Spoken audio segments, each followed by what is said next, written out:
बिस्मिल्लाहिर्रहमानिर्रहीम। अस्सलाम वालेकुम नाजरीन, वेलकम टू माय चैनल। नाजरीन, आज भी मैं हमेशा की तरह आपके लिए बहुत अच्छे टिप्स लेकर हाजिर हुई हूँ। मेरे इन टिप्स का मकसद सिर्फ यही है कि आप घरेलू जुगाड़ लगाएं और महंगाई के इस दौर से अपने बहुत से पैसे बचाएं जो आपके प्यारों के काम आ सकें। इन टिप्स से आपके रोजमर्रा के काम बहुत आसान हो जाएंगे। मतलब जिन कामों को करने में आपको घंटों लगते थे वही काम अब मिनटों में होने वाले हैं। चलें शुरू करते हैं अपनी पहली टिप बिना टाइम जाया किए।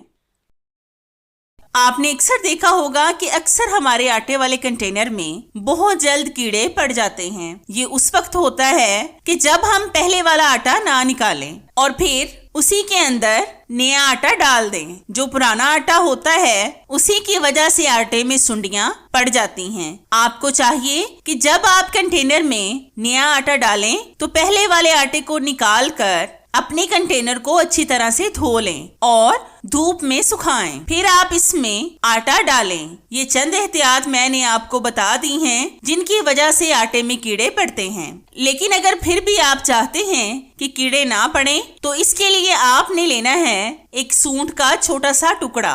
इसको हम सूखा हुआ अदरक भी कहते हैं। इतना सा पीस आपने आटे में डाल देना है। लेकिन बहुत से लोग इसको पसंद नहीं करते और सूंठ को आटे में नहीं डालना चाहते, तो उनके लिए भी मैं आपको एक हल बता देती हूँ। तो इसके लिए आपने लेने हैं तेजपात के पत्ते 4 अदद। इनको हम इस कंटेनर में डाल देंगे। आपने अच्छी तरह से आटे में इन पत्तों को मिक्स करना है।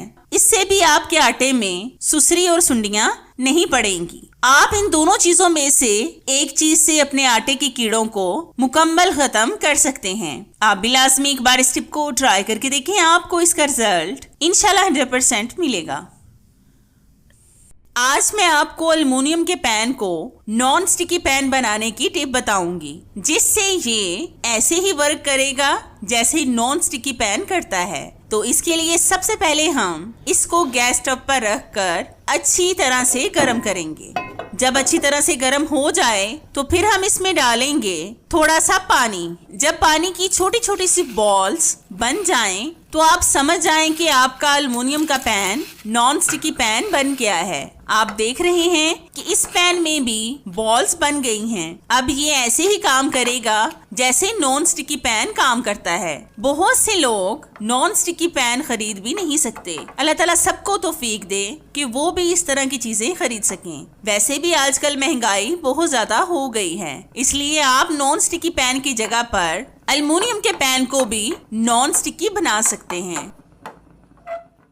नाज़रीन, आज मैं आपके साथ बहुत ज़बरदस्त टिप्स शेयर करूंगी जो आपको आज बहुत ज़्यादा फ़ायदा देने वाले हैं। तो इसके लिए मैंने यहाँ पर ली है एक लिपस्टिक। ये बिल्कुल ख़त्म हो चुकी है और जो रह गई है इसको हम किसी चीज़ के साथ बाहर निकालेंगे। आपने सारे लिपस्टिक को बाहर निकालना है। इस तरह की खाली लिपस्टिक को हम ज़्यादातर बास्केट में फेंक देते हैं, लेकिन आज मैं आपको इनके बहुत ज़बरदस्त तरीके बताऊंगी जिससे आप लिप बाम भी बना सकेंगे। लेकिन अगर आप लिपस्टिक का इस्तेमाल करना चाहें तो वो भी कर सकते हैं। तो पहली टिप मेरी ये है कि इस लिपस्टिक के थोड़े से पार्ट को हम एक चम्मच में डालेंगे और फिर इसमें डालेंगे थोड़ी सी वैसलीन। ये तो सर्दियों में हम सबके घर में मौजूद होती है। अब हम इन दोनों चीजों को थोड़ी सी हीट देंगे ताकि ये पिघल जाएं। ये हल्की सी हीट से ही मेल्ट हो जाएंगी। अब हम लेंगे किस तरह की खूबसूरत सी प्लास्टिक की डब्बी।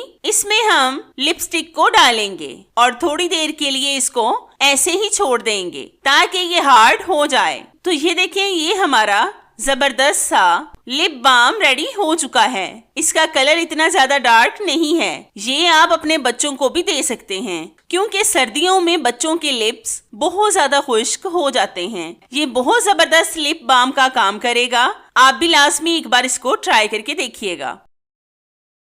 नाजरीन, आज की मेरी ये टिप आपके लिए बहुत फायदेमंद है। आपने अक्सर देखा होगा कि आलू तो हम सब घर में लाकर रखते हैं, क्योंकि आलू हम सब्जियों में इस्तेमाल करते हैं, लेकिन इनका छिलका उतारना हमें बहुत मुश्किल लगता है। आज मैं आपको आलूओं का छिलका उतारने का बहुत जबरदस्त और आसान तरीका बताऊंगी, जिससे आप मिनटों में आलूओं का छिलका उतार सकेंगे। तो इसके लिए आपने लेना है एक बड़े से बाउल में पानी। अब हम इस पानी में डालेंगे अपने आलू। फिर हम लेंगे एक स्टील का स्क्रबर, ये तो हम सबके घर में मौजूद होता है। इसके साथ हम आलूओं का छिलका उतारेंगे। आपने बस एक बात का लाजमी ध्यान रखना है कि आपका स्क्रबर मुकम्मल साफ होना चाहिए। मैंने भी न्यू स्क्रबर लिया है, क्योंकि अगर आप पुराना स्क्रबर लेंगे तो उसमें जर्म्स होंगे, क्योंकि हम इनसे बर्तन साफ करते हैं और खाने के जर्रे इसमें फंसे होते हैं, जिनमें जर्म्स और बैक्टीरिया पैदा हो जाते हैं। आप कोशिश करें कि इस तरह का स्क्रबर खरीद कर अलग से रख लें, क्योंकि इससे आपके आलूओं का छिलका मिनटों में उतर जाएगा।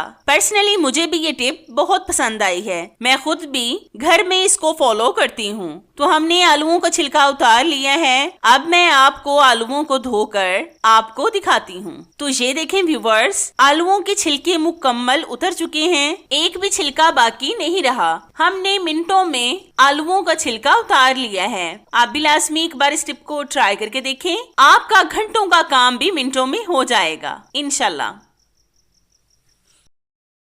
नाजरीन, आपने अक्सर देखा होगा कि अगर अचानक से हमें कहीं जाना पड़ जाए और हमें जल्दी जल्दी कपड़े प्रेस करने हों, तो आप ऐसा क्या करेंगे कि जिससे आप एक साइड से कपड़े प्रेस करें और दूसरी तरफ से आपके कपड़े खुद से प्रेस हो जाएं। तो इसके लिए हम लेंगे एक एल्युमिनियम फॉइल का पीस। इसमें हम इस शर्ट के बाजू को रखेंगे। आपने एल्युमिनियम फॉइल का बड़ा सा पीस लेना है कि इससे बाजू का नीचे वाला पार्ट और ऊपर वाला पार्ट कवर हो जाए। अब जब हम इससे कपड़ों को प्रेस करेंगे तो एल्युमिनियम फॉइल का नीचे वाला हिस्सा खुद से गर्म होकर नीचे से कपड़े को प्रेस करेगा, क्योंकि ऊपर रखे हुए एल्युमिनियम फॉइल की हीट नीचे वाले पार्ट तक जाएगी, जिससे नीचे वाला हिस्सा खुद से प्रेस हो जाएगा। तो 1 से 2 मिनट आपने ऐसे ही प्रेस करना है, क्योंकि जब हमने आयरन को सिल्वर फॉइल पर रखा था तो ये इतनी ज्यादा गर्म नहीं थी। गर्म होने में भी ये कम अज कम 1 मिनट लाजमी लगाती हैं। आप यकीन करें कि इससे